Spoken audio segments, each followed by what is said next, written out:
আমরা এতক্ষণ ওয়েট করলাম, নামাজে হয়তো অনেকে ছিল, সেই জন্য আমরা এখন ক্লাস শুরু করছি। ওকে, আজকে আমরা যে এরিয়াটা আলোচনা করব, এটা ভ্যাটের যে আমরা পড়াশোনা করেছি, আমরা যেমন সিএ তে সারা বছর পড়াশোনা করি, ফাইনাল উদ্দেশ্য কি? Exam, right?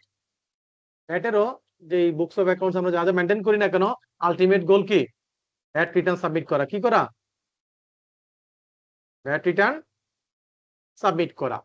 এখন ভ্যাট রিটার্নটা কখন সাবমিট করতে হয়, কেউ কি বলতে পারবেন?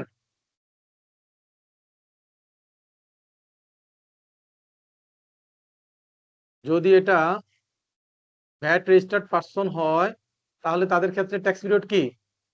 এক একটা ক্যালেন্ডার মান্থ, রাইট? সেক্ষেত্রে ক্যালেন্ডার মান্থ পার হওয়ার মাস শেষ হওয়া, যেমন জানুয়ারি মাস শেষ হলো, ফেব্রুয়ারি মাসের 15 তারিখের মধ্যে আপনাকে কি করতে হবে? ভ্যাটের রিটার্ন সাবমিট করতে হবে। এটা হচ্ছে নিয়ম। এবং ভ্যাট রিটার্নের ফরম্যাট হচ্ছে পোশাক 9.1, আর যারা টার্ন ওভার ট্যাক্সের আওতায় তাদের ভ্যাট রিটার্ন ফরম্যাট হচ্ছে পোশাক 9.2। আমরা এর আগে একটা ক্লাসে পড়েছিলাম, মনে আছে কিনা, নেট পেয়েবল ট্যাক্স। মনে আছে কিনা স্যার? নেট পেয়েবল ট্যাক্স আওয়াজ দিয়ে তো বুঝতে পারবো না। নেট পেয়েবল ট্যাক্স ম্যাথ করেছিলাম, ওইখানে ছিল যে নেট পেয়েবল ট্যাক্স সমান হচ্ছে input tax minus output tax plus increasing adjustment minus decreasing adjustment. মনে পড়ে কিনা? জি স্যার। ওকে, সবাই একটু রেসপন্স করেন, একটু সাউন্ড করেন, তাহলে আমরা বুঝতে পারবো যে যেহেতু লং ডিস্টেন্সে আমরা ক্লাস করছি, সামনাসামনি নাই, অ্যাটলিস্ট আওয়াজ না দিলে আমরা বুঝবো না যে আপনারা কি শুনতেছেন, আদৌ বুঝতেছেন কিনা। জি স্যার, শুনতে পাচ্ছি। ওকে, তো শুধু আপনি একজন বলছেন, বাকিরা কি হয়েছে? বাকিদের কি প্রবলেম? জি স্যার, শুনতে পাচ্ছি। ওকে, একটু আওয়াজ দেন, এতে আপনার উপকার হবে, কোনো লস হবে না। ঠিক আছে স্যার? স্যার আর 10 জি। মিনিটস পর শুরু করা যায়? জি না, কেন? কি সমস্যা? স্যার আমার একটু বাসায় আসতে দেরি হয়েছে, তো নামাজ পড়া হয়নি। হ্যাঁ, 7টার ক্লাস 7টা 20-এ, এখন এটা তো আর কত দেরি করবে? ওকে, থ্যাংক ইউ।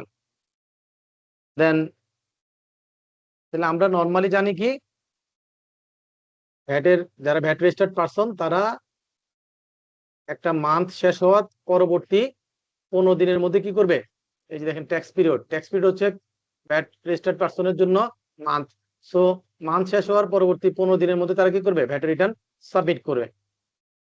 ব্যতিক্রম গত বছর আইনে এসছে, সেটা হচ্ছে যারা পাবলিক গভর্নমেন্টের প্রতিষ্ঠানগুলো আছে, সেগুলা ব্যাংক, ইন্স্যুরেন্স এবং যারা জিরো রিটার্ন সাবমিট করে, এই ধরনের যারা ট্যাক্স পেয়ার আছে, ভ্যাট পেয়ার আছে, তাদের ক্ষেত্রে বলছে যে ট্যাক্স পিরিয়ড শেষ হওয়ার 20 দিনের মধ্যে। তাহলে নর্মালি 15 দিন, কাদের ক্ষেত্রে 20 দিন? পরীক্ষা আসবে, কাদের ক্ষেত্রে 20 দিন sir? Public, semi public or autonomous body, bank, insurance, আর হচ্ছে যারা জিরো রিটার্ন সাবমিট করবে, রাইট? জি স্যার। ওকে, আর যদি কোনো কারণে এই 15 তারিখ অথবা 20 তারিখ যদি কি হয়, পাবলিক হলিডে হয়, তাহলে সেক্ষেত্রে আপনাকে কি করতে হবে? পরবর্তী নেক্সট ওয়ার্কিং ডে তে আপনি সাবমিট করতে পারবেন। এখন এই যে আমরা যে ভ্যাট রিটার্ন বলছি, এই ভ্যাট রিটার্ন হচ্ছে 4 ধরনের। ভ্যাট রিটার্ন কয় ধরনের? স্যার 4 ধরনের। 4 ধরনের। এই ভ্যাট রিটার্নের নামগুলো আমাদেরকে একটু জানতে হবে। 1 নাম্বার হচ্ছে, আমরা যে রেগুলার মান্থ এন্ড হওয়ার পর পরবর্তী মাসের 15 তারিখের মধ্যে রিটার্ন সাবমিট করি, এটাকে বলা হচ্ছে নর্মাল রিটার্ন বা রেগুলার রিটার্ন। কি বলে? নর্মাল রিটার্ন বা রেগুলার রিটার্ন। ওকে, দেন এখন যদি এই যে 15 তারিখের মধ্যে বা 20 তারিখের মধ্যে যে দেওয়ার কথা, এই টাইমের মধ্যে যদি আমরা না দিতে পারি, তাহলে কি হবে? লেট হয়ে যাবে না? লেট সাবমিট হবে, আর 2000 টাকা এই জরিমানা। 15 তারিখ বা 20 তারিখ পার হয়ে যাওয়ার পরে যদি আমরা সাবমিট করি, সেক্ষেত্রে হচ্ছে ডিলে রিটার্ন বা লেট রিটার্ন। সেটাকে কি বলে? লেট রিটার্ন ফাইলিং অথবা ডিলে রিটার্ন ফাইলিং বলে। ওকে, জি স্যার। তো এইটার ক্ষেত্রে যদি আমরা রিটার্ন টাইমলি সাবমিট না করি, তাহলে সেক্ষেত্রে ভ্যাট আইনে বলা আছে যে একটা পানিশমেন্ট, ফাইন হবে, তাই না? কত টাকা ফাইন হবে? 2000 টাকা। 2000। আমরা একটু দেখাই দিচ্ছি আপনাদেরকে। এই যে কত, একদম উপরে দেখেন কত টাকা, 2000। 2000 টাকা। এটা আগে 2019 সালে যখন নতুন আইন হয়েছে তখন ছিল 10,000, পরবর্তীতে 23 সাল দিকে এটা কমায় করছে 5,000, এখন করছে কত? 2000। তাহলে ফাইনটা কমিয়ে নিয়ে আসছে। ওকে, জি স্যার। আমরা এটা ওকে। তাহলে যদি টাইমলি রিটার্ন সাবমিট না করে তাহলে 2000 টাকা জরিমানা। এখন মনে করেন আপনার 15 তারিখ পার হয়ে গেল, আপনি টাইমলি রিটার্ন সাবমিট করতে পারেন নাই, তাহলে আপনাকে 2000 টাকা ফাইন সহ জমা করতে হবে স্যার। আপনি এই জরিমানা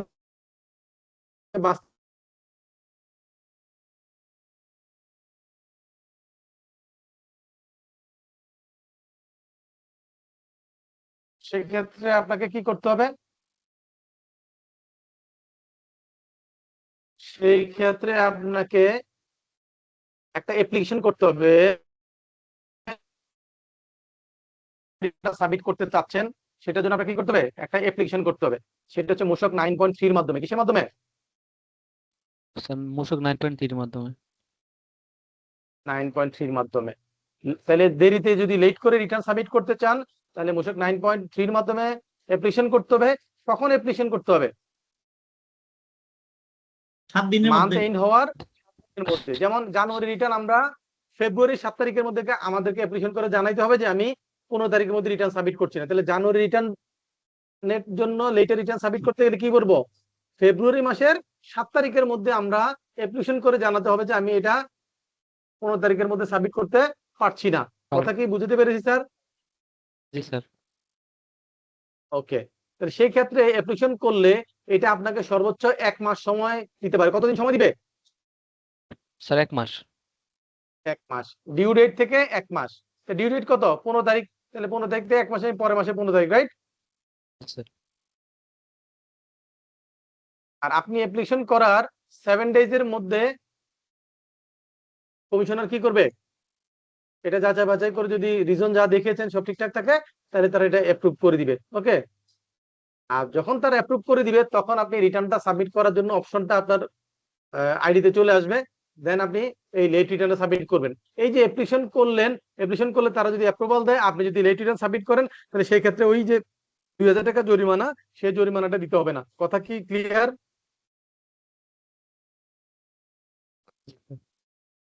তাহলে লেট রিটার্ন সাবমিট করার ক্ষেত্রে জরিমানা থেকে বাঁচার জন্য আমরা কি করতে হবে? মাস শেষ হওয়ার পরবর্তী কত দিনের মধ্যে অ্যাপ্লিকেশন করতে হবে? 7 দিনের মধ্যে ভিতরে। 7 দিনের মধ্যে করব। কিভাবে করব? কোন ফরম্যাটে করব? স্যার, মূসক 9.3 9.3 ফরম্যাটে। এবং এই অ্যাপ্লিকেশন করলে কতদিন সময় এক্সটেন্ড করতে পারে? স্যার 1 মাস। 1 মাস। এই যে উপরে লাইনে আছে দেখেন, 1 month from the due date, 1 month from the due due date। Date. আর এই যে অ্যাপ্লিকেশন করলেন, অ্যাপ্লিকেশন করার কতদিনের মধ্যে তারা অ্যাপ্রুভাল দিবে? Sir 7 days. Within 7 days. Okay, জি স্যার। আর যদি তারা এই অ্যাপ্রুভালটা দেয় তাহলে সেই ক্ষেত্রে কি 2000 টাকা জরিমানা দিতে হবে? No sir. দিতে হবে না। কিন্তু ওই যে আপনি মনে করেন ফেব্রুয়ারি 15 তারিখের মধ্যে রিটার্ন জমা দেওয়ার কথা, তাহলে রিটার্ন জমা দেওয়ার আগে তো আমরা কি করব? আমাদের যত টাকা ভ্যাটের লাইবিলিটি আসবে সেই টাকাটা আমরা গভর্নমেন্ট ট্রেজারিতে জমা দিব। এটাই তো নিয়ম নাকি? জি স্যার। ভ্যাটটা জমা দিয়ে রিটার্ন সাবমিট করতে হবে। তাহলে আমরা রিটার্ন নাইলে দেরি করে আমাকে পারমিশন দিল, তাহলে ভ্যাটটা কি আমি টাইমলি দিতে পারতেছি? 15 তারিখের মধ্যে রিটার্ন জমা দিলে আমি ভ্যাটটা ওই সময় দিতাম। এখন আমি এক ডিলে রিটার্ন দিলে কি তাহলে ভ্যাটটা ওই 15 তারিখের মধ্যে দেওয়া হচ্ছে না আরো পরে দেওয়া হচ্ছে? তারপরে দেওয়া হচ্ছে। আরে পরে দেওয়া হচ্ছে। তাহলে সেক্ষেত্রে এই যে ভ্যাটের অ্যামাউন্টটা দেরিতে পরিশোধ করলেন সেইটার জন্য আপনাকে ইন্টারেস্ট পে করতে হবে। কি করতে হবে? স্যার ইন্টারেস্ট পে করতে হবে। স্যার ইন্টারেস্ট পে করতে হবে। হ্যাঁ, এটা সেকশন 85 এ এবং 127 এ বলা আছে। ক্লিয়ার? জি স্যার। ইন্টারেস্ট হবে যদি নরমাল ভ্যাট পেয়েবল হয় তাহলে সেটার জন্য হচ্ছে হবে আপনার কি 1% পার মান্থ। আর যদি ডিডিএস এর অ্যামাউন্ট হয়, কিসের অ্যামাউন্ট হয়?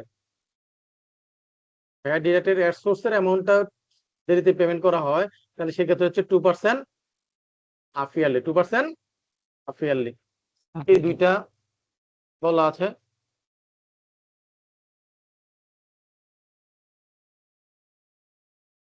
এই যে এখানে দেখেন 2000 টাকা ফাইনের কথা বলা আছে।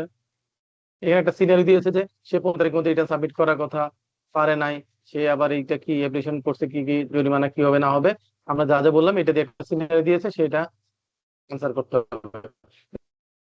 একটা হচ্ছে নর্মাল বা রেগুলার রিটার্ন, এটা আমরা মান্থ এন্ড শেষ হওয়ার পরে 15 তারিখের মধ্যে রিটার্ন সাবমিট করি।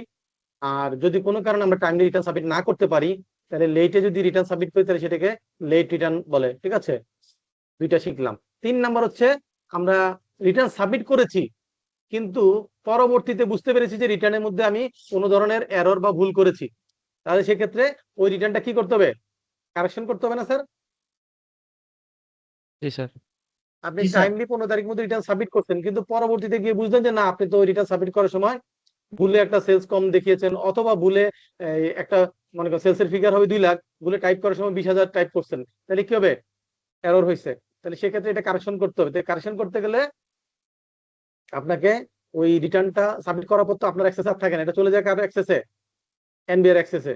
তখন আপনাকে এই অ্যামেন্ডমেন্ট করার জন্য একটা অ্যাপ্লিকেশন করতে হয়, এটা হচ্ছে মূসক 4। কিন্তু পরীক্ষা যদি আসে যে মূসক 9.4 বলতে কি বোঝায়, আনসার কি হবে?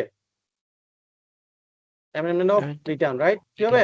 Amendment of return. রিটার্ন। ওকে, 9.4 এর মাধ্যমে আপনি রিটার্ন অ্যামেন্ডমেন্ট করার জন্য অ্যাপ্লিকেশন করলে তারা আপনাকে যাচাই বাছাই করে কি করবে, কি কারণে অ্যামেন্ডমেন্ট করতে চান সেগুলো উল্লেখ করে আপনি যখন অ্যাপ্লিকেশন, তারা তখন আপনাকে অ্যাপ্রুভাল দিবে। দিলে আপনি ওই যেই মাসের রিটার্নটা সেটা আপনি ওপেন করে সেখানে কারেকশনটা করতে পারবেন, অ্যামেন্ডমেন্ট করতে পারবেন। তবে এই ক্ষেত্রে বলছে যে এই যে আপনি কারেকশন করলেন এটার জন্য কোনো জরিমানা হবে না, কিন্তু যদি এমন হয় যে ওই সময় রিটার্ন ভুল এন্ট্রি দেওয়ার কারণে ভ্যাট পেমেন্ট কম করা হয়েছিল, তাহলে যতটুকু ভ্যাট পেমেন্ট কম করা ছিল সেটুকু আপনি এখন দিবেন, এবং যতদিন পরে দিচ্ছেন ততদিনের জন্য ইন্টারেস্ট দিবেন। ক্লিয়ার? কিন্তু কোনো ফাইন হবে না। জি স্যার। কিন্তু যদি এমন হয় যে আপনি রিটার্ন সাবমিট করছেন, আপনি একটা ভুল জিনিস দিয়ে সাবমিট করছেন, সেটা আপনি নিজে অ্যাপ্লিকেশন করে কারেকশন করেন নাই, ভ্যাট অফিস সেটা উদ্ধার করছে, তারা এটা আইডেন্টিফাই করছে, তাহলে সেই ক্ষেত্রে কিন্তু আপনার ফাইন হবে। তাহলে নিজে থেকে যদি অ্যামেন্ডমেন্ট করার জন্য অ্যাপ্লাই করি এবং অ্যামেন্ডমেন্ট করি, তাহলে সেই ক্ষেত্রে ফাইন হবে না। কিন্তু ভ্যাট অফিস যদি কোনো প্রবলেম ফাইন্ড আউট করে তারপর এটা কারেকশন করা লাগে, তাহলে সেক্ষেত্রে কিন্তু ফাইন দিতে হবে। জি স্যার। আর এখানে বলেছে যে কোন কোন ক্ষেত্রে আপনি ভ্যাট রিটার্নটা অ্যামেন্ডমেন্ট করতে পারবেন, এই যে এখানে গুলো বলা আছে। দেখেন এখানে বলা আছে ক্ল্যারিক্যাল এরর হইলে, তারপর আপনি যদি কোনো ট্যাক্স অ্যামাউন্ট কম পেমেন্ট করছেন ভুলের কারণে ট্যাক্স ক্যালকুলেশন করতে গিয়ে, অথবা আপনি কি করছেন বেশি পেমেন্ট করছেন ক্যালকুলেশন ভুল করার কারণে, অথবা আপনি যদি কোনো এরর হয়, কিন্তু যদি ফর্জারি হয়, কি হয়, ফ্রড হয়, তাহলে সেক্ষেত্রে আপনি যদি ইচ্ছাকৃতভাবে ফ্রড করার জন্য গভর্নমেন্টের ভ্যাট ফাঁকি দেওয়ার জন্য এই কাজটা করে থাকেন, তাহলে সেক্ষেত্রে অ্যামেন্ডমেন্ট করা যাবে না। তাহলে ফর্জারির ক্ষেত্রে কি করা যাবে না? স্যার অ্যামেন্ডমেন্ট করা যাবে না। অ্যামেন্ডমেন্ট করা যাবে না।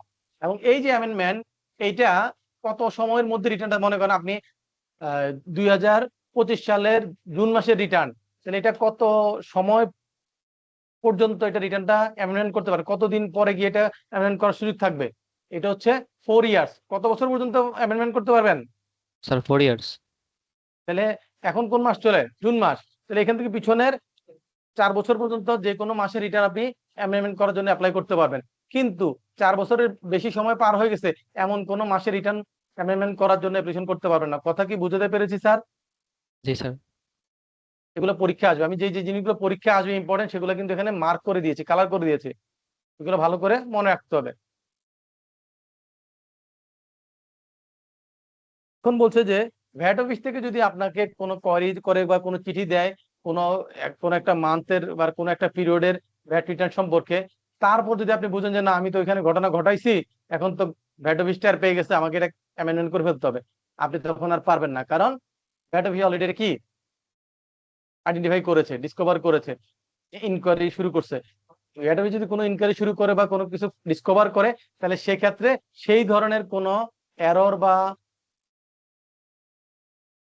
ক্লারিক্যাল মিস্টেক যেগুলো থাকবে সেগুলোকে আপনি রিটার্ন অ্যামেন্ডমেন্ট করতে পারবেন। দ্যাট মিনস ভ্যাট অফিস থেকে কোনো ইনকোয়ারি শুরু হইলে অথবা কোনো কিছু আইডেন্টিফাই করলে সেক্ষেত্রে আপনাকে আর অ্যামেন্ডমেন্ট করার সুযোগ দিবে না।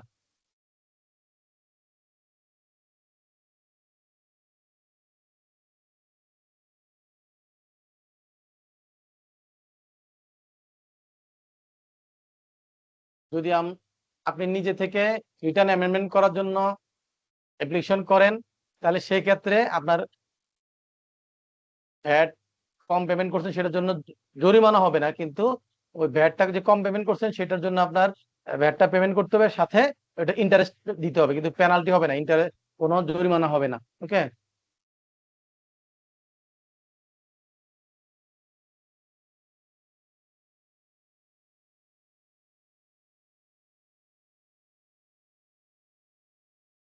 তাহলে আমরা কি কি শিখলাম? রিটার্নের নর্মাল রিটার্ন বা রেগুলার রিটার্ন, লেট রিটার্ন, আর একটা কি অ্যামেন্ডমেন্ট রিটার্ন। আমরা বুঝলাম চারটা, আপনাদের বইতে দিছে কয়টা? তিনটা, আরো একটা আছে, সেটা হচ্ছে ভ্যাট অফিস থেকে কি, ভ্যাট অফিস থেকে যদি আপনাকে কোনো চিঠি দেয়, যে চিঠি দিয়ে বলে যে তুমি এই মাসে রিটার্ন সাবমিট করো নাই, অথবা রিটার্ন সাবমিট করছো এখানে বিভিন্ন ইনকমপ্লিট আছে বা ভুল আছে, সেগুলো সংশোধন করে দাও, তাহলে ভ্যাট অফিস থেকে চিঠি দিয়ে যেটা বলবে সেটা হচ্ছে আরেকটা ধরন। মোট টোটাল 4 ধরনের ভ্যাট রিটার্ন আছে। ক্লিয়ার? এরপর বলছে যে ভ্যাট অফিসার এবং কারা, অথরিটিস কারা, এখানে এই লিস্ট দেওয়া আছে। এই লিস্টগুলো আসলে এখানে পড়ার বা মুখস্থ করার এখানে কিছু নাই। এটা এখানে পরীক্ষা আসতে পারে যে ভ্যাট অফিসের সর্বনিম্ন পজিশন কি, এটা হচ্ছে অ্যাসিস্ট্যান্ট রেভিনিউ অফিসার। আর সর্বোচ্চ পজিশন কি?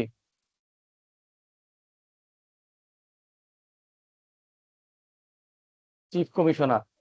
Chief VAT commissioner. অথরিটির চিফ কমিশনার সর্বোচ্চ, আর সর্বনিম্ন কি? Assistant assistant officer. Revenue officer, assistant revenue officer. এখন বলছে যে এই যে ভ্যাট অথরিটিস, যারা ভ্যাট অফিসার আছে, তাদের দায়িত্ব কি, তাদের কর্তব্য কি? তাদের দায়িত্ব হচ্ছে তিনটা। কয়টা? তিনটা। এই যে তিনটা। কি কি? নাম্বার 1 দায়িত্ব হচ্ছে তারা এই যে ভ্যাটের যত কালেকশন হচ্ছে, ভ্যাট এবং এসডি মানে ওরা বলছে ট্যাক্স, ট্যাক্স যেটা কালেকশন করছে ভ্যাট আইন অনুযায়ী, সেইটা এবং ওইটা রিলেটেড অ্যাক্টিভিটিস গুলো তারা কি করবে? অ্যাকাউন্টস মেনটেন করবে। কি কি কালেকশন করলো না করলো এগুলো তারা অ্যাকাউন্টস মেনটেন করবে। দেন বলছে যে তারা এই ভ্যাট আইনের এবং রুলসের যেই নিয়ম কানুন আছে সেগুলার অ্যাপ্লিকেশন, প্রয়োগটা দেখবে, এবং এটার অ্যাডমিনিস্ট্রেটিভ ফাংশনটা তারা দেখবে। দুইটা জিনিস গেল। 3 নাম্বার হচ্ছে টাইম টু টাইম তাদেরকে বোর্ড, বোর্ড মানে কি, NBR, national board of revenue, তাদেরকে যেই যেই দায়িত্ব পালন করতে বলবে এই আইনের আওতায়, সেগুলো তারা পালন করবে। তাহলে লাস্টেটা এত মুখস্থ করা মনে করার কিছু নাই। টোটাল তিনটার মধ্যে হচ্ছে যে প্রথমটা হচ্ছে ট্যাক্স কালেকশন এবং এটার অ্যাক্টিভিটিস রিলেটেড, তারা রেকর্ড কিপিং করবে। নাম্বার 2 হচ্ছে ভ্যাট আইন এবং রুলস অনুযায়ী যেই নিয়ম নীতি পালন করতে হবে সেটা তারা প্রয়োগটা দেখবে ঠিকমতো প্রয়োগ হচ্ছে কিনা, এবং এটা অ্যাডমিনিস্ট্রেটিভ ফাংশন তারা পরিচালনা করবে। আর 3 নাম্বার হচ্ছে national board of revenue, NBR, time to time তাদেরকে যেসব দায়িত্ব অর্পণ করে সেই দায়িত্বগুলো তারা পালন করবে। এইটা হচ্ছে ভ্যাট অথরিটির কাজ।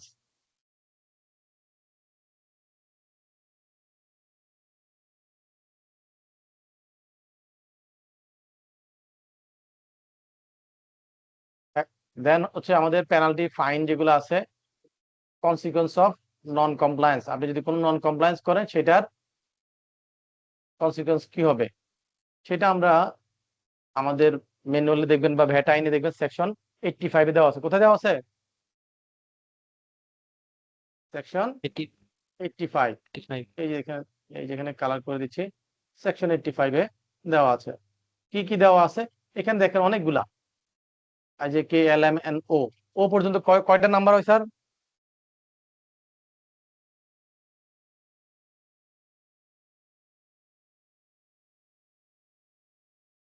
এটা হচ্ছে টোটাল স্যার 15টা 15টা। নাম্বার। তাহলে তার মানে সেখানে এখানে 15টা পানিশমেন্ট, 15টা কি আছে, ফাইন আছে, রাইট? তাহলে এখানে জি স্যার। নন কমপ্লায়েন্সের জন্য কয়টা জরিমানা আছে? স্যার 15টা। 15 ধরনের। 15টা। 15 ধরনের। এই 15টা মনে রাখতে গেলে অনেক সময় আমরা ভুল করি। এইটাকে যদি আমি আপনাদেরকে যে টেকনিকটা শিখাই দিব সেটা দিয়ে মনে রাখেন, তাহলে 5টা টেকনিক মনে রাখলেই এই 15টা জরিমানা মনে রাখা যাবে। তাহলে কোনটা সহজ, 15টা মনে রাখা না 5টা মনে রাখা? 5টা মনে রাখা। স্যার 5টা। 5টা মনে রাখা। প্রথম কথা হলো, যদি ভ্যাট আইন অনুযায়ী কোনো ধরনের নন কমপ্লায়েন্স হয়, কি হয়, নন কমপ্লায়েন্স হয়, কিন্তু এই নন কমপ্লায়েন্সের কারণে কোনো ভ্যাটের অ্যামাউন্ট মানে টাকার অঙ্কে কোনো সমস্যা না হয়, কম ভ্যাট দিয়েছে বেশি, এরকম কোনো ইম্প্যাক্ট না হয়, কোনো অ্যামাউন্টের সাথে রিলেশন যদি না থাকে, তাহলে সেটা হচ্ছে নর্মালি 10,000 টাকা। তাহলে সেটা কি নর্মালি 10,000। 10,000 টাকা। এখন মনে করেন টাইমলি ভ্যাট রিটার্ন সাবমিট করার কথা, এটা কি কোন, এটার সাথে কি কোনো টাকার অ্যামাউন্ট আছে যে এত টাকা পরিশোধ করে নাই? এটা হলো যে সময়টা ঠিকমতো মেনটেন করে নাই, রাইট স্যার? জি স্যার। তাহলে এটার ক্ষেত্রে নর্মালি, এগুলোর ক্ষেত্রে হচ্ছে নর্মালি 10,000 টাকা। দুই একটা ব্যতিক্রম আছে। কি ব্যতিক্রম আছে? এই যে ভ্যাট রিটার্নের ক্ষেত্রে 2,000, অন্যগুলো দেখেন, আপনি যদি একটু খেয়াল করেন, এখানে বলছে নন কমপ্লায়েন্স আর ইলিজিবিলিটি ফর অ্যাপ্লাইং যে ভ্যাট রেজিস্ট্রেশন। আমরা প্রথম সেকেন্ড ক্লাসে আমরা শিখছিলাম, মনে আছে যে কখন ভ্যাট রেজিস্ট্রেশন করতে হয়? ভ্যাটের আওতায় 50 লক্ষ টাকা ক্রস করলো। ক্রস করলে, কিন্তু টাইম দিছিলাম না, একটা ম্যাথ শিখেছিলাম না যে ডিসেম্বর 31 তারিখে সে এটা বুঝতে পারলো, তাহলে জানুয়ারি কত তারিখের মধ্যে তাকে ভ্যাট রিটার্ন, ভ্যাট রেজিস্ট্রেশনের জন্য অ্যাপ্লাই করতে হবে? স্যার 15 তারিখের মধ্যে। 15 তারিখের মধ্যে। মধ্যে, তাহলে এই যে সে যদি 15 তারিখের মধ্যে না করে 1 মাস পরে করে, 20 দিন পরে করে, তাহলে সে কি টাইমলি করলো? জি না স্যার। করে নাই। তাহলে জরিমানা কত? 10,000। এখানে কোনো টাকার হিসাব নাই, এখানে ডেটের হিসাব, ঠিক আছে? তারপর বলছে যে ভ্যাটের যে রেজিস্ট্রেশন সার্টিফিকেট, এইটা বিজনেস প্লেসে একটা সুন্দর জায়গায় ডিসপ্লে করতে হবে, যাতে মানুষ সেটা ইজিলি দেখতে পারে। কারণ আমরা হোটেলে গেলে দেখতে পারি যে হোটেলের মধ্যে কি থাকে, ওয়ালের মধ্যে এরকম ভ্যাট রেজিস্ট্রেশন সার্টিফিকেটটা ঝুলানো থাকে, রাইট স্যার? জি স্যার। এই যে ভ্যাট রেজিস্ট্রেশন সার্টিফিকেট ঝুলানোর কথা, ডিসপ্লে করার কথা, সেটা যদি কেউ না করে, তাহলে কি এখানে কি কোনো টাকার সাথে সম্পর্ক? জি না স্যার, টাকার সাথে সম্পর্ক নেই। টাকার সাথে সম্পর্ক নাই এমন কোন যদি নন কমপ্লায়েন্স করে, তাহলে সেগুলোর ক্ষেত্রে নরমালি 10,000। তাহলে এগুলো কি আলাদা আলাদা আইটেম ধরে 10,000 মনে রাখার দরকার আছে? না স্যার। নাই। ব্যতিক্রম হচ্ছে ভ্যাট রিটার্ন। ভ্যাট রিটার্নের ক্ষেত্রে কত, টাইমলি ভ্যাট রিটার্ন সাবমিট না করলে কত জরিমানা? 2,000 স্যার। 2,000। 2,000। তাহলে আমরা শিখলাম যে টাকার সাথে সম্পর্ক না থাকলে কোনো নন কমপ্লায়েন্স হলে সেগুলোর ক্ষেত্রে 10,000, ব্যতিক্রম হচ্ছে ভ্যাট রিটার্ন 2,000। তাহলে এটা কি এক বাক্যে মনে রাখা যাবে? Yes sir. যাবে। সেকেন্ড আরেকটা আপনাকে লজিক দিয়ে দিচ্ছি, সেটা হচ্ছে যদি টাকার অঙ্কের সাথে সম্পর্ক থাকে, কিসের সাথে? স্যার টাকার অঙ্কের সাথে সম্পর্ক। টাকার সাথে, যে এত টাকা ভ্যাট কম পরিশোধ করছে, অথবা এত টাকা ভ্যাটের বেনিফিট বেশি নিয়ে ফেলছেন, ইনপুট ভ্যাট যত টাকা নেওয়ার কথা তার চেয়ে বেশি নিচ্ছেন, তাহলে এগুলো টাকার সাথে সম্পর্ক। কিসের সাথে সম্পর্ক? স্যার টাকার সাথে সম্পর্ক।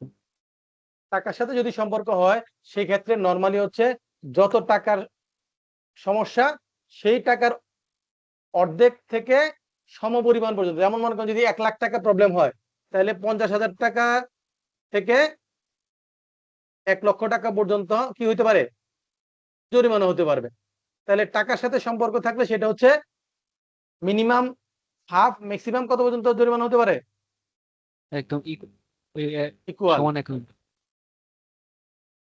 ইকুয়াল। তাহলে মিনিমাম হাফ আর ম্যাক্সিমাম ইকুয়াল জরিমানা হতে পারে, ঠিক আছে?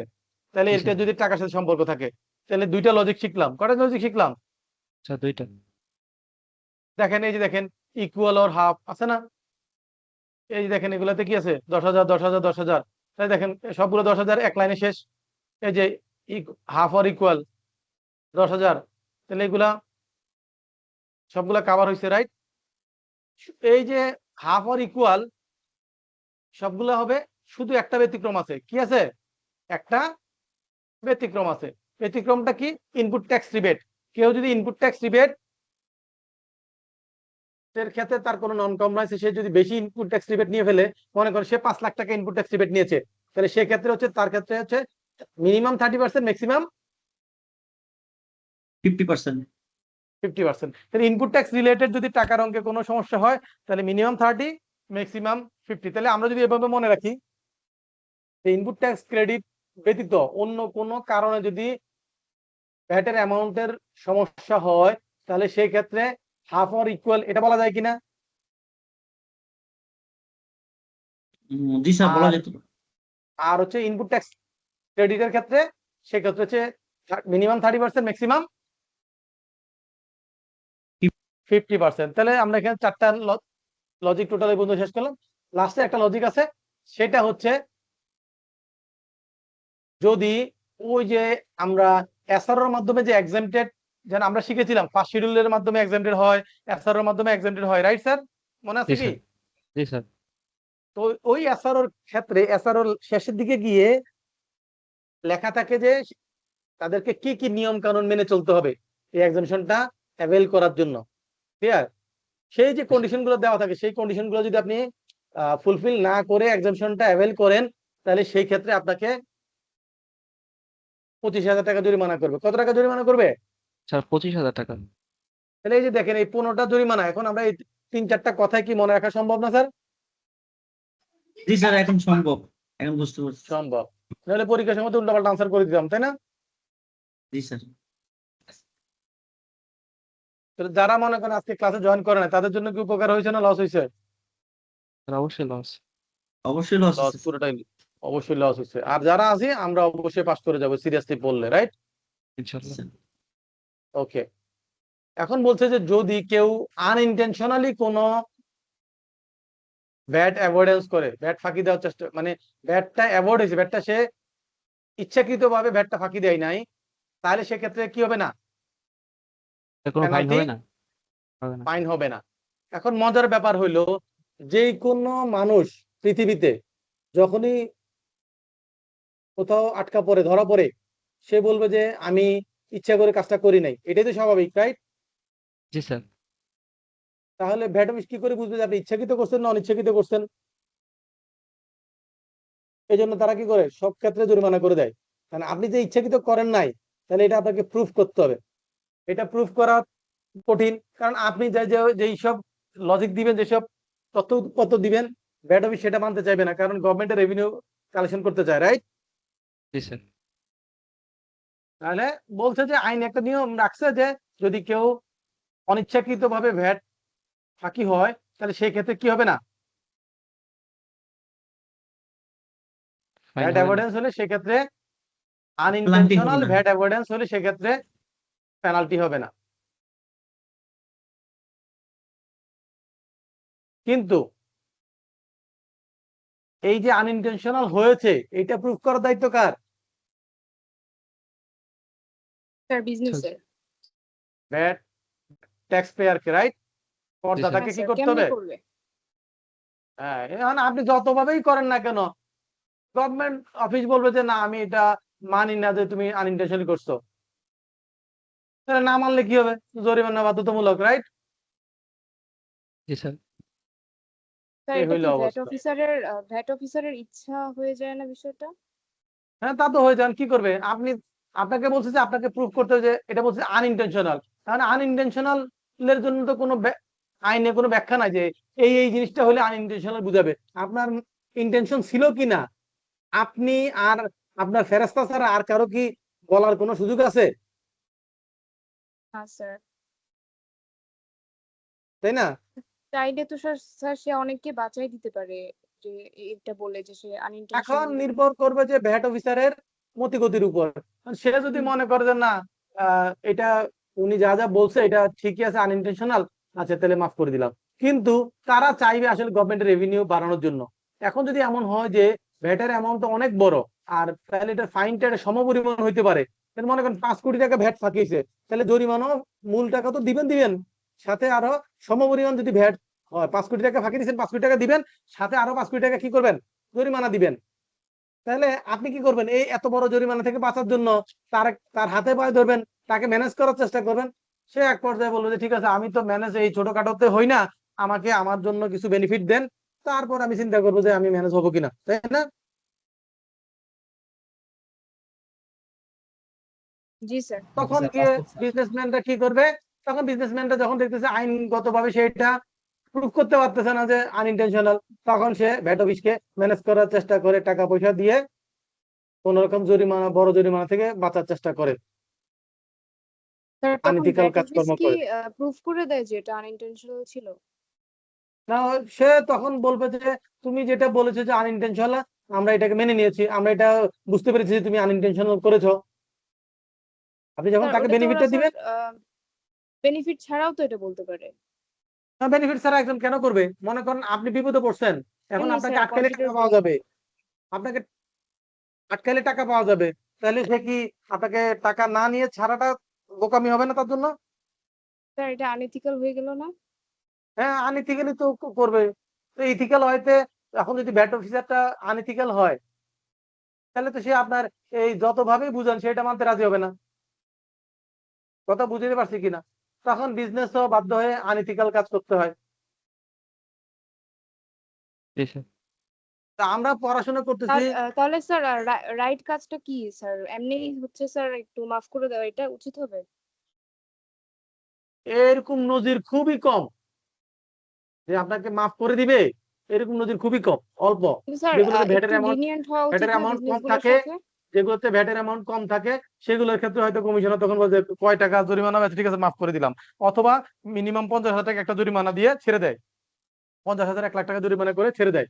5 কোটি টাকা জরিমানা চেয়ে তো 50,000 1 লাখ টাকা অনেক ভালো নাকি স্যার? জি স্যার। হ্যাঁ। কিন্তু যদি দুষ্ট ভ্যাট অফিসার পরে, তাহলে তো আপনার লাইফ শেষ। সে বললো যে আপনার 5 কোটি টাকা জরিমানা হয়, তাহলে আপনি আমাকে 1 কোটি টাকা দেন, 4 কোটি টাকা সেভ। কথা তো লজিক আছে, আছে না? জি স্যার। এই হলো জি স্যার। অবস্থা। তাহলে নিয়মের মধ্যে না থাকলে বিপদ স্যার আছে, নিয়মের মধ্যে না থাকলে কি আছে? এমনিতে স্যার কি করা উচিত এরকম পরিস্থিতিতে? করা উচিত যে আপনি যে নির্দোষ, আসামি নির্দোষ, সাক্ষী দুর্বল, এটা আপনাকে প্রুভ করতে হবে যে আসামি নির্দোষ। কারণ আপনি নির্দোষ কিভাবে প্রুভ করবেন ইথিক্যাল হয়তে, সেটা আপনি চিন্তা করবেন। এটার জন্য তো কোনো বই খাতা নাই, কোনো পৃথিবীতে লেখাপড়া নাই যে এইভাবে তুমি নিজেকে নির্দোষ প্রমাণ করতে পারবা, আছে? না স্যার। স্যার স্যার আপনি স্যার ইন দ্যাট কেস এই রুলটা রাখারই দরকার কি? আই মিন এরকম একটা কন্ট্রোভার্সিয়াল একটা পয়েন্ট রাখা। রাখার দরকার হচ্ছে যে আইনে তো, আইন কখনো বলে যে এই কাউকে কষ্ট দেওয়ার জন্য না, তাহলে আইনে মানুষের রিমিডি পাওয়ার সুযোগ। এখন এটা যদি না রাখতো, তাহলে আপনাকে যদি ধরে ডাইরেক্ট বলতো যে তুমি ফাঁকি হয়েছে মানে তোমার জরিমানা। কারণ সে যদি আসলে আনইনটেনশনালি কোনো কাজ করে থাকে, এটার জন্য সে অপরাধী না তো, সেটা না জেনে করছে, না বুঝে করছে, রাইট? সেটা জরিমানা, আর ইচ্ছাকৃত জেনে বুঝে ওটা করছে, দুইটা জরিমানা কি এক হওয়া উচিত? আপনার কি মনে হয়? না স্যার, এক হওয়া উচিত না। স্যার উচিত না তো, এই কিন্তু জন্যই স্যার অ্যাকচুয়ালি সবসময় আসামির জন্য কিছু সুযোগ রাখে, সে যাতে নিজেকে কি করতে পারে, নির্দোষ প্রমাণ নির্দোষ প্রমাণ করতে। করতে পারে। আপনি মার্ডার করছেন, সবাই দেখছে, তারপরও আপনি আপনার উকিল নিয়োগ দিতে পারবেন, আপনার হিয়ারিং হবে, বিচার এই চলতে থাকবে, এক সময় যায় হয়তো বিচারের রায় আসবে। কিন্তু আপনিও আসামিও কি করতে পারবে, তার পক্ষে উকিল নিয়োগ দিতে ন্যায় পারবে, বিচার পাবে। আইনি লড়াই লড়তে পারবে। আসামিও সে যে নির্দোষ সেটা প্রমাণ করার চেষ্টা করতে থাকবে, রাইট? জি স্যার। এখন বলতে যে এই যে ভ্যাট অফিসাররা বিভিন্ন সময় আমাদেরকে বিভিন্ন পেনাল্টি ফাইন করবে, তাহলে সব অফিসারদের কি ক্ষমতা এক হবে? মনে করেন যিনি কমিশনার তার ক্ষমতা, আর যে রেভিনিউ অফিসার তার ক্ষমতা কি এক হবে? পুলিশের এসআই আর পুলিশ কমিশনার দুজনের পাওয়ার কি এক স্যার? না স্যার, ডিফারেন্স আছে। ডিফারেন্স আছে। এইখানেও ভ্যাট আইনে বলছে যে এই যে জরিমানা করবে, এই সেই ক্ষেত্রে যেই অ্যামাউন্টটা ডিসপুট হবে, সেই ডিসপুট অ্যামাউন্টের রেঞ্জের উপর ডিপেন্ড করে এটা কোন অফিসার এটা হ্যান্ডেল করবে সেটা নির্ভর করবে। যদি ডিসপুট অ্যামাউন্টটা 5 লাখ টাকা পর্যন্ত হয়, কত হয়? 5 লাখ। 5 লাখ টাকা পর্যন্ত হয়, তাহলে সেক্ষেত্রে হচ্ছে আপনার এটা হ্যান্ডেল করবে রেভিনিউ অফিসার। কে করবে? রেভিনিউ বিচার করবে সেটা আর 5 লাখ যদি টাকা হলো। 5 লাখ টাকার উপরে 20 লাখ টাকা পর্যন্ত হয় তাহলে কে করবে? Sir Assistant assistant commissioner commissioner. Commissioner. Sir আর যদি 20 লাখ কিসের 20 কিসের লাখ প্রাইস টাকার এটা? উপরে, বুঝি নাই, মানে স্যার 5 লাখ 20 লাখ এটা কিসের স্যার? এই পণ্যের মূল্য? আমরা বলি নাই স্যার, বাকিরা একটু বলেন তো ম্যাডাম, হঠাৎ থেকে আবিষ্কার করলো পণ্যের মূল্য। আমি একটু ভ্যাটের ডিফারেন্স আর কি, মানে যে টাকাটা ডিসপিউট হয়েছে আর কি, সেই টাকার ডিফারেন্স। এই যে দেখেন এখানে কয়েকটা আছে, এই যে ভ্যালু অফ গুডস এন্ড কি ভ্যালু অফ ট্যাক্স সার্ভিস, এটা হলো অনেক সময় দেখা যায় যে আপনি মনে করেন রাস্তা দিয়ে গাড়িতে করে মাল নিয়ে যাচ্ছেন, কিন্তু সেখানে আপনার ভ্যাটের যে নিয়ম কানুন ফলো করে নেওয়ার কথা 6.3 ইস্যু করে আপনি সেটা করেন নাই, তার মানে আপনার বেআইনি ভাবে নিচ্ছেন, তাহলে সেক্ষেত্রে তখন গাড়িটা আটকাবে, তাহলে গাড়ির যে মালামাল আছে সেগুলো জব্দ করবে। তো সেগুলো জব্দ করলে তাহলে সেটা কি রেভিনিউ অফিসার এটা নিয়ে কাজ করবে, নাকি স্টেশন কমিশনার করবে, নাকি কমিশনার করবে?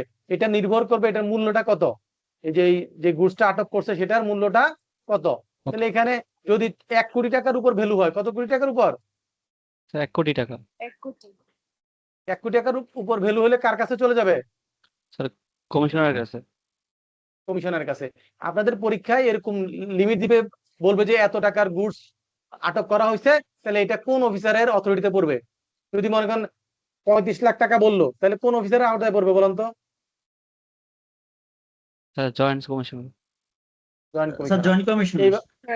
জয়েন্ট এইভাবে আপনাদেরকে আপনারা 0 থেকে 5, 5 এর পরবর্তী 5 প্লাস থেকে 20, 20 প্লাস থেকে 30, 30 প্লাস থেকে 50, আর 50 প্লাস থেকে 1 crore, এভাবে ভাগ করে আপনারা এটা মুখস্থ করে ফেলবেন, তাহলে এগুলো পরীক্ষা আসলে আনসার করতে পারবেন।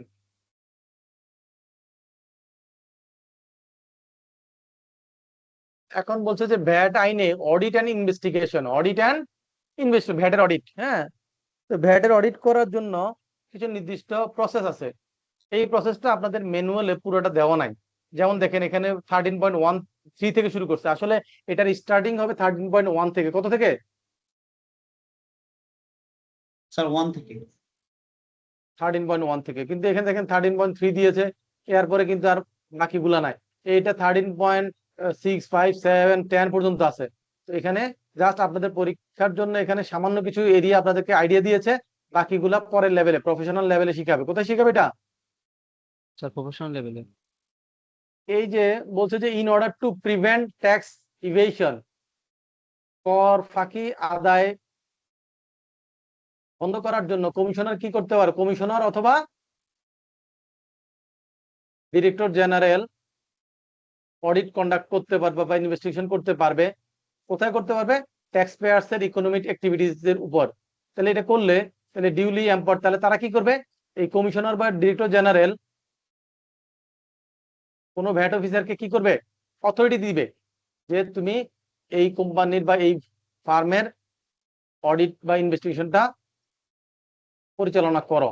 তাহলে কমিশনার একটা টিম করে দিবে অডিট করার জন্য, সেই টিমের একজন হেড থাকবে, সাথে আরো কয়েকজন অফিসার থাকবে, দিয়ে ওই টিমকে দায়িত্ব দিবে কি করার জন্য? ইনভেস্টিগেট করার জন্য, অডিট করার জন্য। ভ্যাট আইনে যে অডিট করার যে প্রসিডিউরটা আছে সেটা ফলো করে তারা অডিট করবে অডিট ম্যানুয়াল হিসেবে। সেই অডিট ম্যানুয়াল ফলো করে অডিট করার পরে তারা একটা ফাইনাল রিপোর্ট সাবমিট করবে। তাহলে টিমটা কে করে দিছে স্যার? কমিশনার অথবা ডিরেক্টর জেনারেল টিমটা করে দিয়েছে। তাহলে টিম কাজ করে, তাহলে এখন রিপোর্ট কার কাছে দিবে?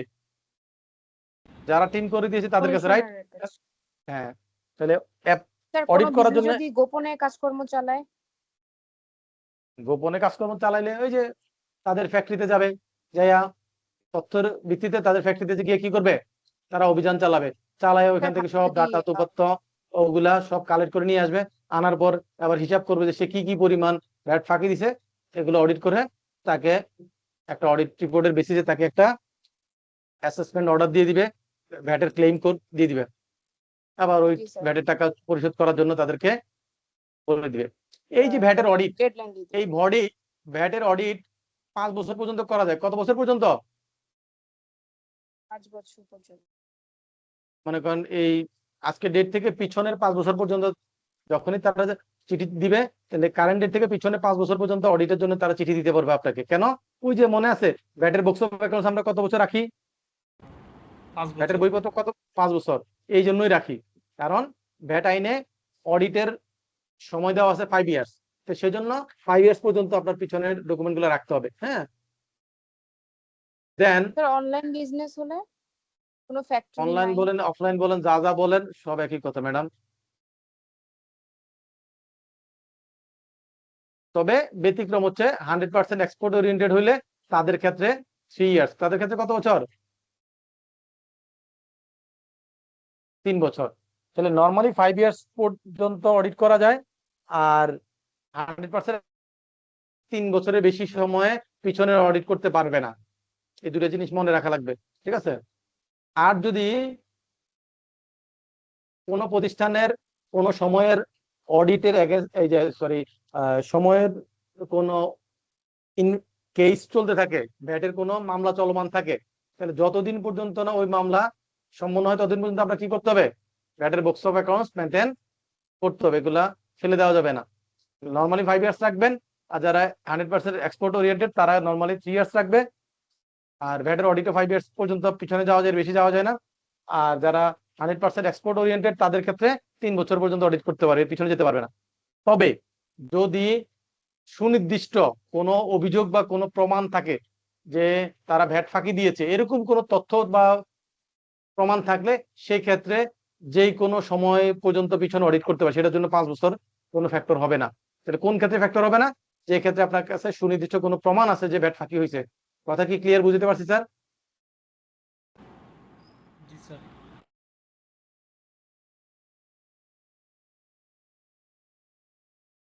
আচ্ছা, ভ্যাট আইনে দুইটা শব্দ আছে, একটাকে বলে ট্যাক্স অ্যাসেসমেন্ট আর একটা বলে ট্যাক্স ডিটারমিনেশন। এই ট্যাক্স ডিটারমিনেশন কে করে? ট্যাক্স পরীক্ষা আসতে পারে যে ট্যাক্স ডিটারমিনেশন কে করে? আনসার হবে ভ্যাট অফিস। কে করবে? Sir VAT office. VAT office. আর ট্যাক্স অ্যাসেসমেন্ট কে করবে?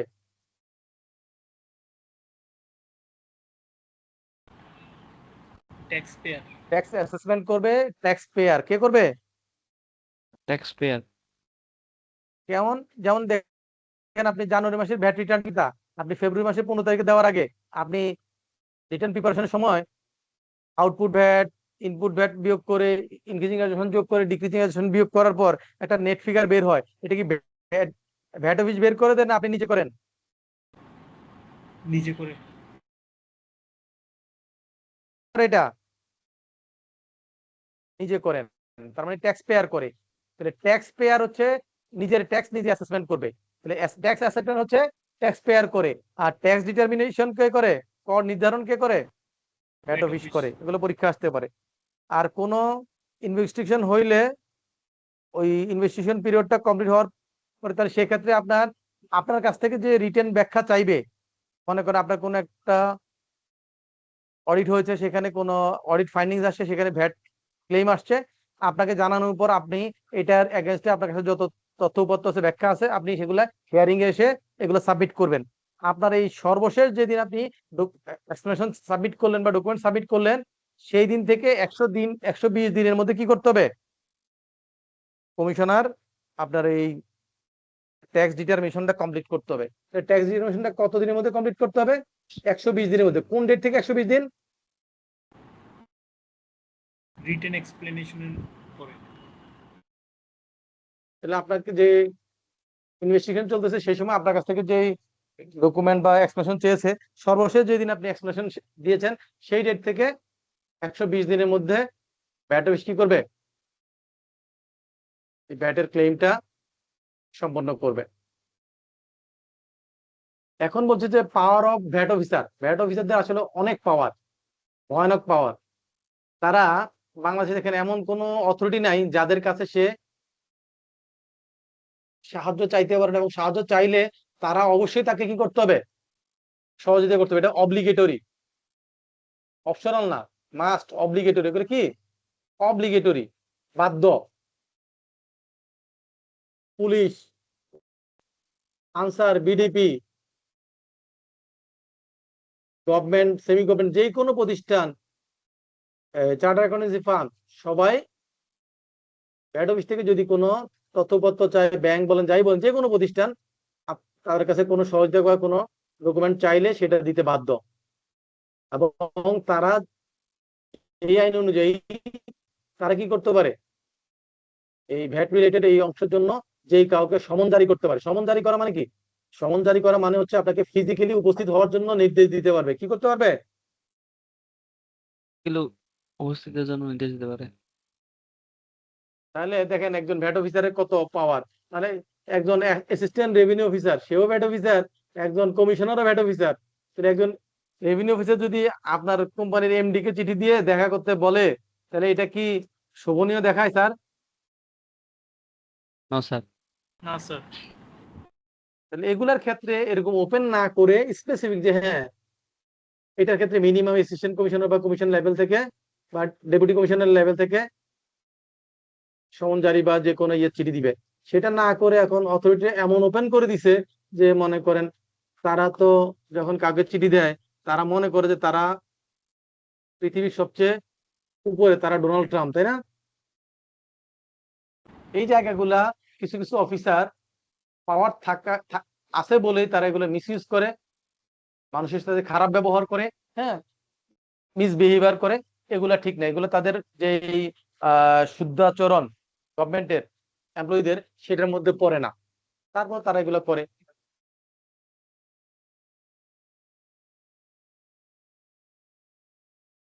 তাহলে তারা এই ভ্যাটের অডিট রিলেটেড যে কোনো ধরনের কোনো যে কাউকে ইনভেস্টিগেট করা, বা সে মনে করেন ব্যাংকে যদি চিঠি পাঠায় যে কোনো একটা কোম্পানির ব্যাংক অ্যাকাউন্টটা ফ্রিজ করার জন্য, ব্যাংক বাধ্য ওই অ্যাকাউন্টটা ফ্রিজ করে তাকে রিপ্লাই দিয়ে জানানোর জন্য। তাহলে দেখেন তাদের কত পাওয়ার। তারা আপনার প্রতিষ্ঠানে এসে আপনার বিভিন্ন রেকর্ড কপি করে নিতে পারবে, তারপরে আপনার রেকর্ড সিল করতে পারবে, আপনার যে কোনো রেকর্ড অথবা গুডস তারা সিল করে নিয়ে যেতে পারবে, সিজ করতে পারবে, এবং তারা ব্যাংক অ্যাকাউন্ট পর্যন্ত আপনাদের লক করে দিতে পারবে। তাহলে দেখেন তাদের কত পাওয়ার। তারা আপনার বিন নাম্বারটা লক করে দিবে। এত কিছু করার পরও যদি আপনি গভর্নমেন্টের ভ্যাটের টাকা পরিশোধ না করেন, তাহলে তখন কি করবে? তখন তারা আপনার ফ্যাক্টরি সিলগালা করে দিবে, আপনার ফ্যাক্টরি ইউটিলিটিজ এর কানেকশন, বিদ্যুৎ, পানি, গ্যাসের কানেকশন ডিসকানেক্ট করে দিবে। তাদের অনেক পাওয়ার। এরপর যদি না হয় তাহলে সেই ক্ষেত্রে আপনার ওই ফ্যাক্টরিটাকে নিলামে তুলে বিক্রি করে সেখান থেকে গভর্নমেন্টের রেভিনিউ টাকা আদায় করতে পারবে। তাহলে এখন বলেন তো ভ্যাট অফিসারদের পাওয়ার আছে না নাই? অনেক পাওয়ার। অনেক পাওয়ার power, স্যার। sir. অনেক পাওয়ার। এখন মনে করেন কোনো ভ্যাট অফিস থেকে লোকজন আসছে আপনার ফ্যাক্টরিতে ঢুকতে গেছে, আপনার ফ্যাক্টরি থেকে তাকে ঢুকতে দেয় না বা তাকে বাধা প্রদান করছে। এই যে তার কাজে বাধা প্রদান করলেন, এটার জন্য কিন্তু ক্রিমিনাল অফেন্স, ওই আপনার অফিসারদের কি হবে? জেল জরিমানা হবে। তাহলে তাদের পাওয়ার আছে কিনা? আপনি তাকে ফ্যাক্টরিতে ঢুকতে দেন নাই, তারা পুলিশ ফোর্স নিয়ে গিয়ে আপনার ফ্যাক্টরি তালা ভেঙে পর্যন্ত ভিতরে ঢুকতে পারে, তাদের এমন অথরিটি দেওয়া আছে।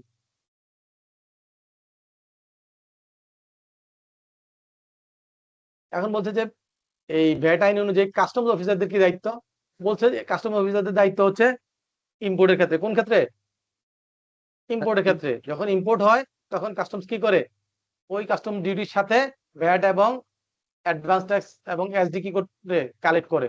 তাহলে ভ্যাট, এসডি এবং অ্যাডভান্স ট্যাক্স, ইম্পোর্ট স্টেজে ভ্যাট, এসডি এবং অ্যাডভান্স ট্যাক্স কালেক্ট করার অথরিটি তাদেরকে দেওয়া আছে ভ্যাট আইন অনুযায়ী। এবং তারা সাপ্লিমেন্টারি ডিউটি রিলেটেড যে কোনো ধরনের অ্যাক্টিভিটিস গুলা তারা করতে পারে, এটা ভ্যাট আইনে কাস্টম অফিসারকে দায়িত্ব দেওয়া আছে। এরপরে এখানে বলছে সুপারভাইজ সাপ্লাই। এটা আসলে এখানে এইটা শুধু একটা শব্দ দিয়ে একটা প্যারা লিখেছে, আসলে এই পড়াশোনাটা হচ্ছে ভ্যাট আইন অনুযায়ী প্রায় 2 পেজ, কিন্তু আপনাদেরকে দিছে এই একটা প্যারা। এইটার কথাটা কি এরকম মনে করেন, তাদের কাছে যদি কোনো ইনফরমেশন যায় যে কোনো একটা কোম্পানি বা কোনো একটা প্রতিষ্ঠান যে ভ্যাটের অ্যাক্টিভিটিস করছে, তারা এখানে বিভিন্ন ধরনের ইরেগুলারিটিস করছে, তাদের কাছে যদি এরকম কোনো মেসেজ যায়, তাহলে তারা কি করতে পারে? তারা কমিশনের কাছে পারমিশন নিয়ে ওই কোম্পানিতে যাবে, কোম্পানিতে অবস্থান করবে এবং তাদের প্রেজেন্সে কোম্পানি তাদের কাজকর্মগুলো করবে, কোম্পানির লোকজন করবে, তারা এগুলো ফলো আপ করে দেখবে যে তারা সুপারভাইজ করবে, দেখবে যে তারা কোনো ধরনের নন কমপ্লায়েন্স করে কিনা। এগুলো সব দেখে তাদের সুপারভিশনের আন্ডারে কোম্পানি সাপ্লাই দিবে। তারা যদি দেখে যে এখানে কোনো ধরনের সমস্যা আছে, এগুলো নোট ডাউন করবে, রেকর্ড করে রিপোর্ট করবে। তাহলে তাদের প্রেজেন্সে আপনি যে কাজগুলো করেন, তাহলে সাপ্লাইটা নর্মালি আপনি নিজে দেন, কিন্তু এখন আপনি যখন সাপ্লাই করছেন তখন ব্যাট অফিস থেকে একজন এসে দাঁড়ায় রয়েছে, তো এটাকে বলছে সুপারভাইজ সাপ্লাই। ক্লিয়ার? তাহলে এইটা ব্যাট আইন অনুযায়ী আছে, কিন্তু সেই জিনিসটা এখানে আপনাদের পুরো ডিটেলসটা দেয় না, এখানে সামান্য একটা just এটা সম্পর্কে ধারণা দিয়েছে যে এরকম একটা জিনিস আছে। ক্লিয়ার?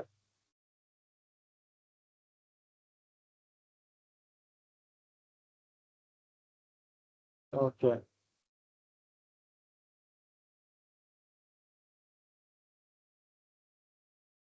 তারপরে আসবে, মনে করে এই যে উপর অংশ যেটা পড়লাম, এখানে অডিট করার পর ভ্যাট অফিস আপনার কাছ থেকে সবকিছু ডাটা পাওয়ার পরে তারা দেখলো যে আসলে আপনার এখানে একটা অ্যামাউন্ট ভ্যাট ফাঁকি হয়েছে, তখন তারা আপনার এগেইনস্টে একটা মামলা করবে।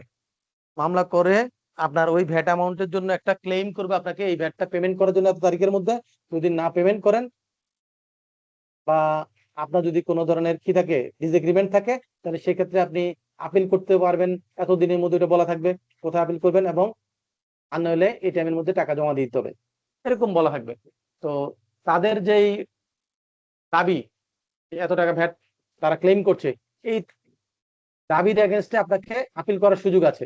তাহলে কোনো ভ্যাট অফিসার যদি কোনো অর্ডার ইস্যু করে, তাহলে সেই অর্ডারের এগেনস্টে আপনি যদি সন্তুষ্ট না থাকেন, তাহলে কি করবেন? এটার এগেনস্টে আপিল করতে পারবেন। কত দিনের মধ্যে আপিল করতে হবে? 90 দিন। 90 দিনের মধ্যে। আর এই 90 দিনের মধ্যে আপনি আপিল করতে পারছেন না, এটা যদি বুঝতে পারেন, তাহলে অ্যাপ্লিকেশন করলে আরো 60 দিন কি করবে? কমিশনার এক্সটেন্ড করতে পারবে। কমিশনার আপিলের কাছে অ্যাপ্লাই করলে যে আমি এই টাইমের মধ্যে অ্যাপ্লাই করতে পারছি না, তাহলে কমিশনার যদি মনে করে যে না আপনার অ্যাপ্লিকেশনটা সঠিক আছে, তাহলে সেক্ষেত্রে তারা আরো 60 দিন সময় বাড়ায় দিতে পারবে। আর এই যে আপিল করার সময় যত টাকার ভ্যাটের ক্লেম ছিল, মনে করেন ভ্যাট অফিস আপনাকে 10 কোটি টাকার ক্লেম করেছে, আপনি এটার এগেইনস্টে আপিলে যাবেন, তাহলে ওই 10 কোটি টাকার 10%, কত পার্সেন্ট? 10 কোটি টাকা 10%। তাহলে কত হয়? 10 কোটি 11 কোটি 10% হয়ে কত, যায়। এটা বলতে পারবো না। স্যার, হ্যাঁ? স্যার 1 কোটি হয়। 1 কোটি স্যার। 1 কোটি হয়। এটা বলতে এত কষ্ট, তাহলে চার্টার অ্যাকাউন্টেন্ট হবো কিভাবে? তাহলে এই 10% আপনাকে জমা দিয়ে তারপর আপিল করতে হবে। তাহলে যেই টাকা ডিসপুট থাকবে সেই টাকা 10% জমা দিয়ে আপনাকে আপিল করতে হবে। তাহলে 1 কোটি টাকা কমিশনার আপিলের কাছে জমা দিয়ে আপনাকে ওই রায়ের এগেনস্টে আপিল করতে হবে। এখন আপনি আপিল করলেন, কমিশনারের থেকে মনে করেন যে 10 কোটি টাকাকে তারা বলে যাচ্ছে ঠিক আছে, এটা তোমার ডকুমেন্ট এই সেই সব ব্যাখ্যা শুনে আমরা বুঝলাম যে এটা 10 কোটি হবে না, এটা 7 কোটি হবে। তাহলে তারা করলো কত? এখন 10 কোটি থেকে কত করলো? জাস্ট 7 কোটি। 7 কোটি। আচ্ছা, এই তারা যে 7 কোটি নতুন করে আপিলের থেকে সিদ্ধান্ত দিল, আপিলের সিদ্ধান্ত আপনার কাছে পছন্দ হয় নাই, মনে হয় না যে এটা সঠিক আছে, এটা আপনার মনে হয়েছে যে এটা আইনগতভাবে সঠিক না, তাহলে আপনি কি করবেন? তার এগেনস্টে ট্রাইব্যুনালে যাবেন। কোথায় যাবেন? স্যার ট্রাইব্যুনালে। ট্রাইব্যুনালে যাবেন। এই যে আপিল যে করছিলেন, এই আপিল অ্যাপ্লিকেশন যেদিন করলেন সেদিন থেকে 1 বছরের মধ্যে ওই আপিলের সিদ্ধান্ত দিয়ে দিতে হবে। কারা দিবে এটা? Commissioner appeal. আপনি যে অ্যাপ্লিকেশন করছিলেন সেটা সিদ্ধান্ত কত দিনের মধ্যে দিতে হবে? স্যার 1 বছর। 1 বছরের মধ্যে। আর ওই যে সিদ্ধান্ত, সেই সিদ্ধান্তটা যদি আপনার কাছে মনে হয় যে সঠিক নাই, আপনার কাছে যদি মনে হয় কি সঠিক নাই, তাহলে সেক্ষেত্রে আপিলের এগেনস্টে আপনি কোথায় যেতে পারবেন? ট্রাইব্যুনালে যেতে পারবেন। তাহলে আপিলের ট্রাইব্যুনালে আপনি আপিল করবেন। সেই ক্ষেত্রে বলছে যে 10% দিতে হবে। ওই যে আপনি যে 10% দিয়েছেন, তাহলে ওই লেভেলে যদি কেউ আপিল স্টেজে 10% দিয়ে আসে, আর এখানে যতটুকু ডিসপিউট আছে তার 10% গুলো যত হয়, তাহলে সেটুকু যদি কভার করা থাকে, তাহলে নতুন করে আর কি করতে হবে না,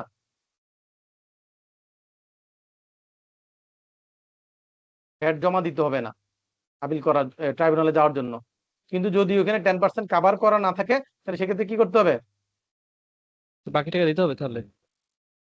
সেক্ষেত্রে তখন বাকিটুকু জমা দিয়ে দিতে হবে। মূল কথা হচ্ছে আপিলে 10%, ট্রাইব্যুনালে টোটাল 10%, কিন্তু ট্রাইব্যুনালে যদি আপনার কি করা থাকে, যাওয়ার আগে আপিলে যেটা দিয়েছে সেটা যদি যদি 10% কাভার করে, তাহলে নতুন করে আর দেওয়া লাগবে না।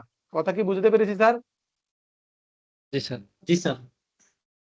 এই আপিলের যে রায়, সেই রায়ের এগেনস্টে আপনাকে ট্রাইব্যুনালে কতদিনের মধ্যে অ্যাপ্লাই করতে হবে? স্যার 90 দিন। 90 দিন। আর আরো এক্সট্রা টাইম স্যার 60 দিন। 60 দিন বাড়াইতে পারবে, রাইট, আগেটার মতো। আর এই যে ওইখানে ছিল 1 বছরের মধ্যে কি দিতে হবে, সমাধান করতে হবে, রাইট। আর ট্রাইব্যুনালের ক্ষেত্রে কতদিন সময় সমাধান করার?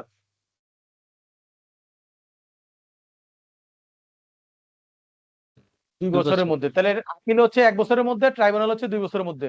এখন যদি ওই যে সময় 1 বছর বা 2 বছর, ওই টাইমের মধ্যে যদি সমাধান না দিতে পারে, টাইম পার হয়ে যায়, তাহলে ধরে নিতে হবে যে আপনি যে আপিল করছেন আপনি জিতেছেন। কথা কি বুঝতে পারছি স্যার? জি স্যার। এখন আপিল থেকে যে সিদ্ধান্ত দিয়েছে, মনে করেন আপিল এটা 7 কোটি টাকা করছে 6 কোটি টাকা বা 5 কোটি টাকা করছে, এখন আপনার কাছে এখনো মনে হচ্ছে যে আপিল থেকে যে 5 কোটি টাকা দাবি করছে এটাও সঠিক না, এটা আপনার হয়তো 1 কোটি টাকা হবে। আপিলে যেটা আছে এটাও ঠিক নাই, তাহলে আপনি কি করবেন তখন? তখন আপনার জন্য রাস্তা হচ্ছে হাইকোর্ট। কোথায়? হাই হাইকোর্টে যাবে। তাহলে সিকোয়েন্সটা যদি আমরা দেখি কি হবে, তাহলে যে কোনো অর্ডারের এগেইনস্টে প্রথমে আমরা কোথায় যাব? আপিলে যাব। আপিলে যদি সন্তুষ্ট না হই, ট্রাইব্যুনালে যাব। ট্রাইব্যুনালে সন্তুষ্ট না হলে কোথায় যাব? হাইকোর্টে স্যার। হাইকোর্টে যাব। হাইকোর্টে যাওয়ার সময় এখন আবার নতুন করে যে ডিসপিউট অ্যামাউন্ট থাকবে সেটার উপর নতুন করে 10%, আগেরটা দিলে হবে, আগেরটা না, নতুন আরো কত এডিশনাল 10% তাকে দিতে হবে। দিয়ে যেতে হবে।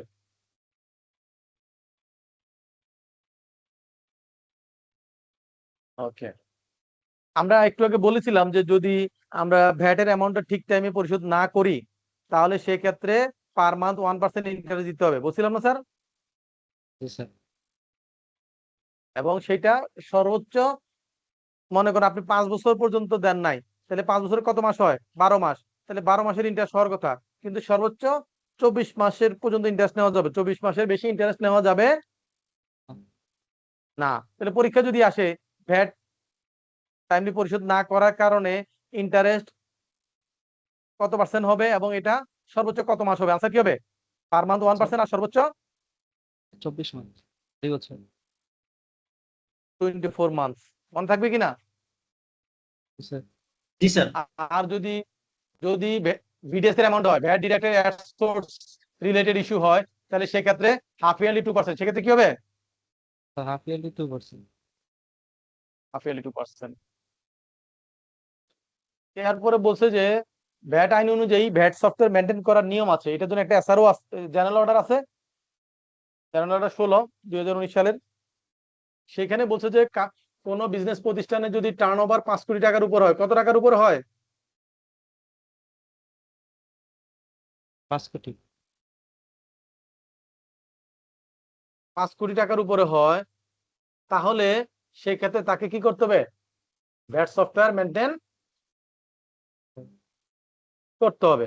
তাহলে 5 কোটি টাকার উপর টার্নওভার হলে, পরীক্ষা যদি আসে কত কোটি টাকার উপর টার্নওভার হলে ভ্যাট সফটওয়্যার ম্যান্ডেটরি, আনসার কি হবে? 5 কোটি। 5 কোটি।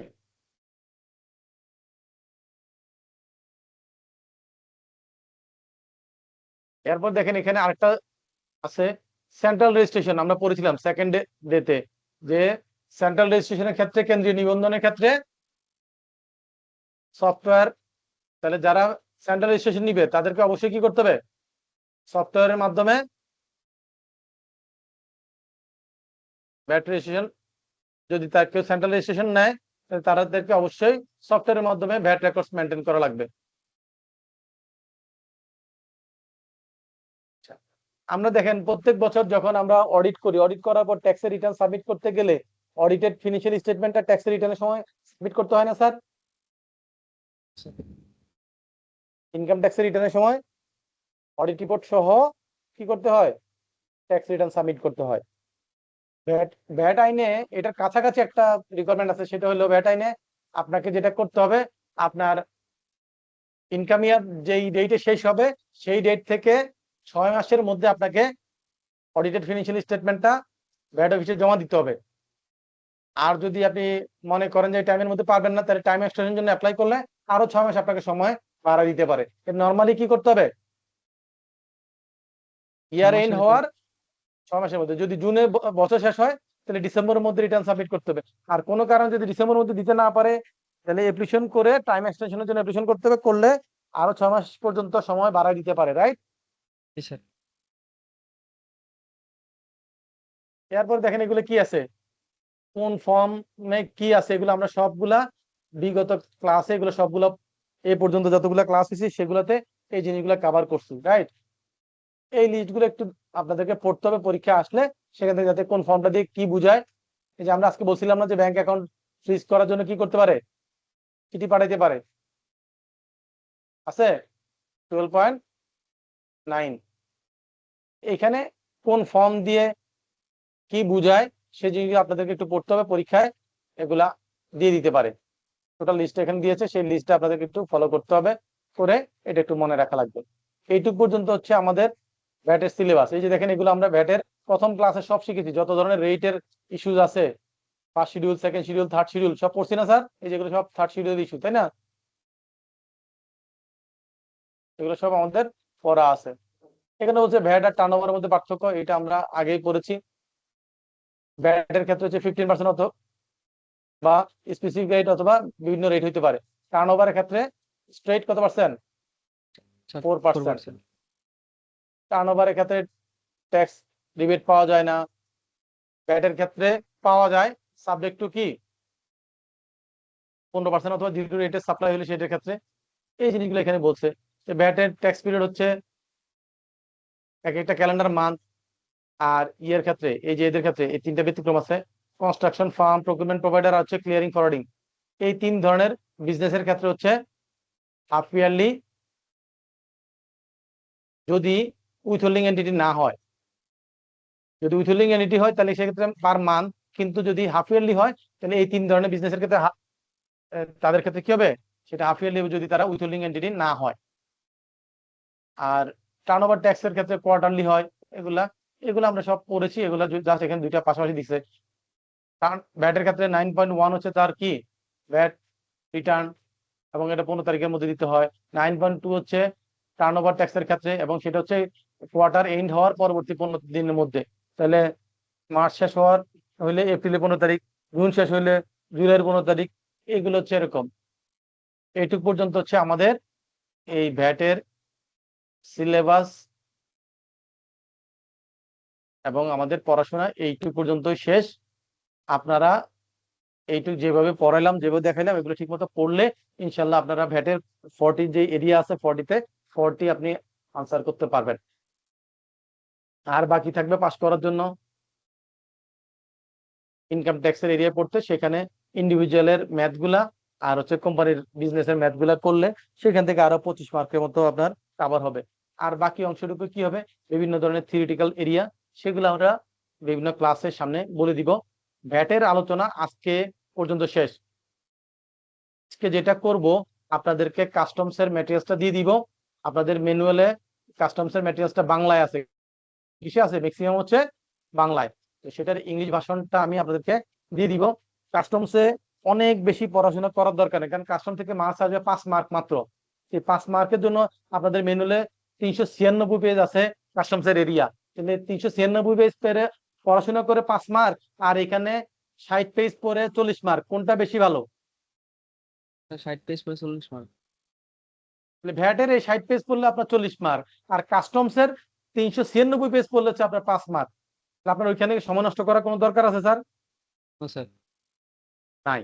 তবে কাস্টমসের যেই ম্যানুয়ালের যেটা আমরা ইংলিশ ভার্সনটা আপনাদেরকে দিব, সেখানে কালার করে হাইলাইট করা আছে যেগুলা, সেইগুলা শুধু আপনি যদি পড়েন তাহলেও সেই 5 মার্ক আপনি কভার করতে পারবেন। সব পড়ার দরকার নাই। কথা কি ক্লিয়ার বুঝাইতে পারছি স্যার? জি স্যার। কাস্টমসের পোর্শনটুকু আমি আজকে আপনাদেরকে ইমেইলে দিয়ে দিব।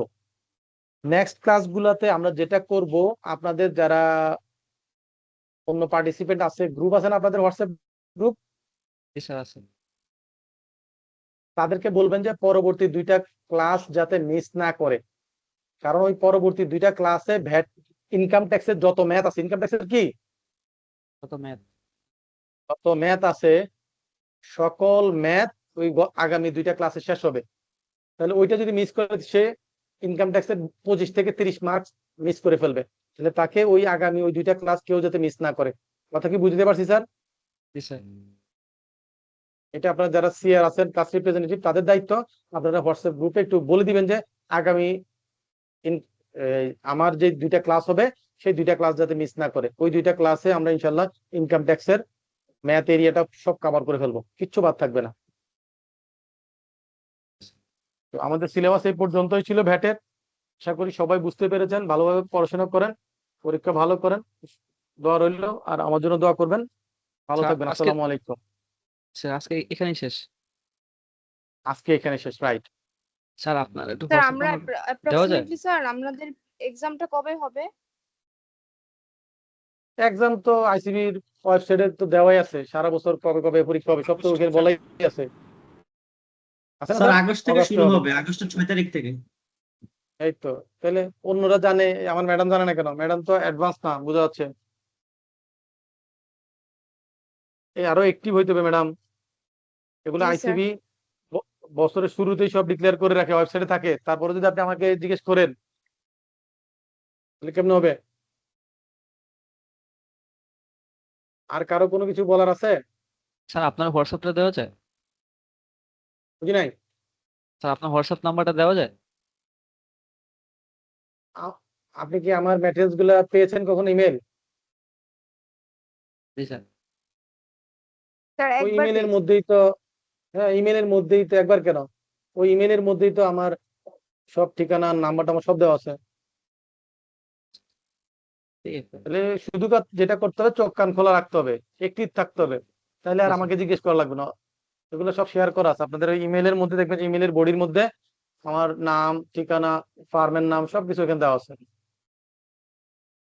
আমরা যদি আর একটু সিরিয়াস হই, তাহলে আমাদেরকে এগুলা ঠিক মতোই পেয়ে যাচ্ছি, তাহলে জিজ্ঞেস করা লাগবে না, তাই না? জি স্যার। Yes sir. এগুলো দিয়ে বোঝা যায় যে কে কত দ্রুত পাস করবে, কার নেটওয়ার্ক, কার মোবাইল, কোন কোম্পানির মোবাইল নেটওয়ার্ক টাওয়ার ঠিক মতো কাজ করে, তাদের পারফরমেন্স ভালো। ঠিক তেমনি পড়াশোনার মধ্যে যেসব স্টুডেন্টদের টাওয়ার ঠিক মতো কাজ করে, নেটওয়ার্ক ঠিক মতো কাজ করে, তারা তত দ্রুত পাস করবে। কথা কি বুঝতে পারছি স্যার? জি স্যার। ওকে, কারো কি কোনো কোশ্চেন আছে বা কোনো কিছু বলার আছে? স্যার একটা শেষ কোশ্চেন ছিল স্যার। শেষ কোশ্চেন, জি বলেন শেষ কোশ্চেন। শুরু থেকে স্যার আজকে পর্যন্ত স্যার আমরা যেগুলো পড়লাম এটা স্যার টোটালি আর কি ভ্যাটের পার্ট ছিল স্যার। হ্যাঁ, ভ্যাটের বাড়িতে ছিল একটা চ্যাপ্টারই তো, চ্যাপ্টার 23। স্যার মানি স্যার ফার্স্ট আমাদের এগুলো দিয়েছেন স্যার, এগুলো সবই স্যার ভ্যাটের পার্ট স্যার। আমার সাথে যত ক্লাস হয়েছে সব ব্যাটের পার্ট। কারণ আপনাকে কি অন্য কোনো সাবজেক্ট পড়াইছি আমি? না না স্যার, হ্যাঁ, স্যার এটা না স্যার। বুদ্ধি একটু কম আছে। বললাম না, ওই যে টাওয়ার ঠিক রাখতে হবে, নিজের টাওয়ার নিজেকে ঠিক করতে হবে, মেনটেন্যান্স নিজেকেই করতে হবে, তাই না? টাওয়ারের যার টাওয়ার মেনটেন্যান্স যত ভালো, সে তত ভালো করবে সারা পৃথিবীতে। ওই জব মার্কেটে বলেন, পড়াশোনা বলেন, সব জায়গায় একই অবস্থা। আর কারো কোনো কোশ্চেন আছে? নাই। ওকে, সবাই ভালো থাকবেন। আসসালামু আলাইকুম। আসসালামু আলাইকুম স্যার। আসসালামু আলাইকুম স্যার।